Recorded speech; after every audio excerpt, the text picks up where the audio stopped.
Welcome to Source Code, the podcast where we explore the hidden inspirations behind the stories that shape our world. I'm your host, Kale. And I'm Ren.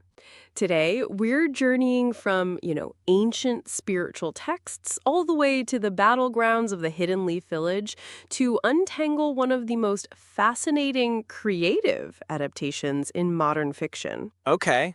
The concept of chakra. That's right. I mean, when you hear the word chakra, you probably picture Naruto forming a Rasengan. Totally. But that concept has a history stretching back millennia. So, Ren, let's start there. Take us back to the origin. What are the chakras in that, traditional Hindu and yogic sense? Of course. So forget jutsu for a moment and think of it as an invisible internal architecture.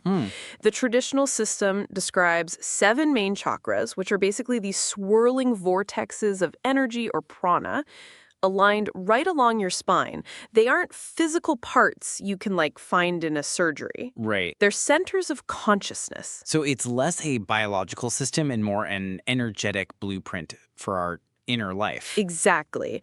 And it's a journey upward. You start at the Muladhara, that's the root chakra, at the base of the spine, which is all about our most fundamental needs. Okay. Survival, safety, feeling grounded. As you move up, you pass through chakras for creativity, personal will, love, expression, intuition. It sounds like a roadmap for personal growth. Yeah. So what's the final destination on that map? The destination is the Sahasra, the crown chakra at the very top of the head. Wow. It represents enlightenment, a state of pure consciousness and unity.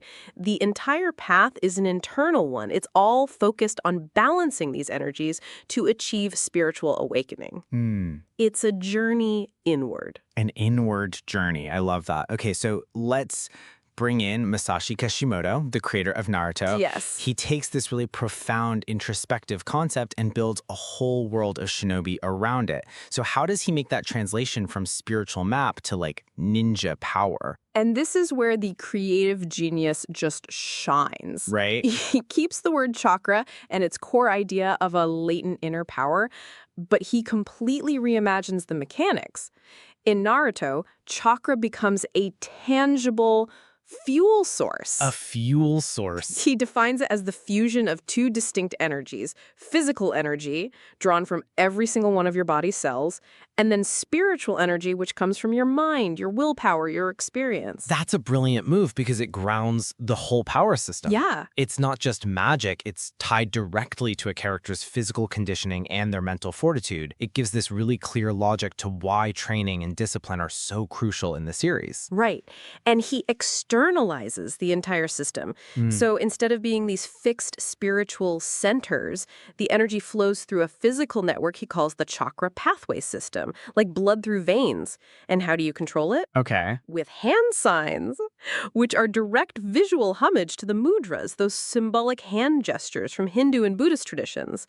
He literally turned a meditative practice into a somatic component of casting jutsu. So the direction of the energy is completely flipped. Right. The traditional path is inward to find enlightenment, but in Naruto, the path is outward to manifest power, to breathe fire, create illusions, to impact the external world. Perfectly put. And he even gives a nod to the original structure with the 8 gates. Oh, yeah. Yogic tradition, you could see the chakras as gates to higher states of being. In Naruto, the 8 gates are literal limiters on the body's chakra flow. Wow. It's the ultimate shonen trade-off, but it's built on a spiritual foundation.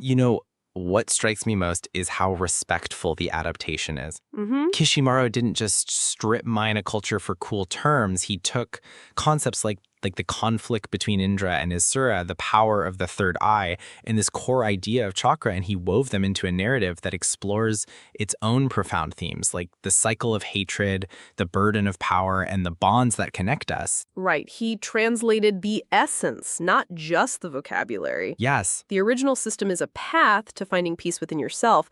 The world of Naruto is about fighting to create peace for others.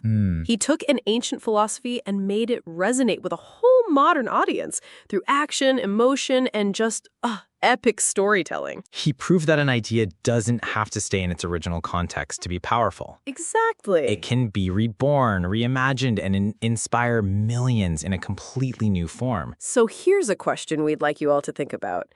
Kishimoto transformed an internal spiritual journey into an external action-oriented one. Right.